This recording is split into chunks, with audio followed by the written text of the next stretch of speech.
Question है, एक वर्ग की प्रत्येक भुजा की लंबाई में 10% की वृद्धि करनी है और जो क्षेत्रफल में कितने परसेंट की वृद्धि होगी ये पूछा है। देखिए सबसे पहले हम क्षेत्रफल निकालेंगे कि पहले क्षेत्रफल कितना था। पहले क्षेत्रफल निकालने के लिए हमें कुछ भुजा को मानना पड़ेगा, ठीक है ना। और फिर उसके बाद निकालने की भुजा में जो वृद्धि हुई उसके बाद कितना क्षेत्रफल हुआ, और जो क्षेत्रफल में वृद्धि होगी फिर उसका हम परसेंटेज निकाल लेंगे। देखिए दिखाता हूँ कैसे करते हैं। सबसे पहले हमने भुजा मान ली, माना पहले जो भुजा है वो 100 मान ली, ठीक है ना। अब इसका हम क्षेत्रफल निकालें। इसका फॉर्मूला कैसे लगाना पड़ेगा, वर्ग के क्षेत्रफल, वर्ग दिया है तो वर्ग का क्षेत्रफल वृद्धि से पहले निकाल रहे हैं, देख देंगे वृद्धि से पहले वर्ग का क्षेत्रफल कितना हो जाएगा, भुजा का स्क्वायर, तो यानी 100 का स्क्वायर बराबर ये रहे 10,000 मीटर स्क्वायर। मीटर में ही ना, हाँ वो तो कुछ भी मान लो, यहाँ मीटर भी लिखने की जरूरत नहीं। हमने अगर जो है भुजा 100 मीटर मांगनी थी तो मीटर स्क्वायर लिख दो, कोई प्रॉब्लम नहीं। अब भुज वृद्धि, भुजा में कितने परसेंट की वृद्धि हुई, वृद्धि के बाद भुजा 10% की, और 100 का 10% कितना हो, सबको पता 100 का 10% 10 हो, तो वृद्धि के बाद कितनी भुजा कितनी हो जाएगी, 110 मीटर, ठीक है ना। फिर वृद्धि के बाद क्या निकालेंगे, वर्ग का क्षेत्रफल कितना हो जाएगा, भुजा का स्क्वायर, भुजा कितनी 110 का स्क्वायर कितना आ जाएगा, 11 का स्क्वायर हो 121 और 2 0, यानी 12,100 मीटर स्क्वायर आ गया क्षेत्रफल। कितना, वृद्धि के बाद भुजा में कितने परसेंट की बताई थी ना, 10% की वृद्धि, वो हमने कर दिया और उसके बाद निकाल लिया क्षेत्रफल। अब ये पूछ रहा है क्षेत्रफल में कितने परसेंट की वृद्धि हुई। पहले तो परसेंट निकालने से पहले यही देख लें कि नॉर्मल क्षेत्रफल में वृद्धि कितनी हुई, तो क्षेत्रफल में वृद्धि बाद में परसेंट में भी निकाल देंगे। तो 12,100 में से घटाना पड़ेगा हमें 10,000 को। जब 12,100 में से 10,000 घटाएंगे तो कितना बचेगा, साफ साफ 2,100 बचेगा। कितनी, मीटर स्क्वायर, क्योंकि वृद्धि है क्षेत्रफल में। तो अब देखो परसेंट क्या पूछ रहा है, क्षेत्रफल में कितने परसेंट वृद्धि हुई, क्षेत्रफल में वृद्धि परसेंट में, ठीक है ना। तो हम निकाल लेंगे कितने परसेंट, कितनी वृद्धि हुई, 2,100 कितने पे हुई, 10,000 पे।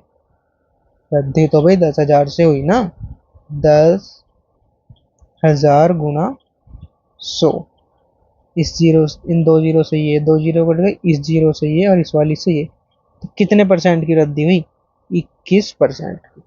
आंसर आ गया 21%। ये हो गया क्वेश्चन। दोबारा बता दो अगर नहीं समझ आया तो। एक वर्ग की प्रत्येक भुजा की लंबाई में 10% की वृद्धि करने पर, मतलब भुजा कुछ भी है, मान लो कुछ भी मान सकते, मैंने 100 मानी, कुछ भी मान सकते हैं। 100 हम किस लिए मानते हैं, इससे क्वेश्चन करने में आसानी हो जाए, वरना मान कुछ भी सकते हैं।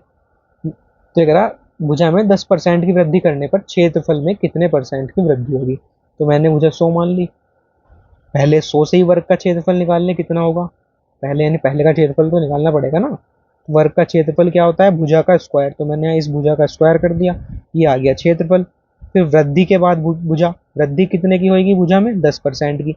100 का 10% सबको पता है 10 ही होता है। अगर निकाल के दिखा दूं मैं साइड में बॉक्स में, 100 का 10% कैसे निकालते हैं, किसी का 10% ऐसे निकालना हो तो इसके लिखते हैं 100 गुना परसेंट का चिन्ह हटाने के लिए बटे 100 कर देते हैं, तो ये जीरो से जीरो कट जाएगा, 10 आ गया। तो 100 का 10% कितना आया, 10।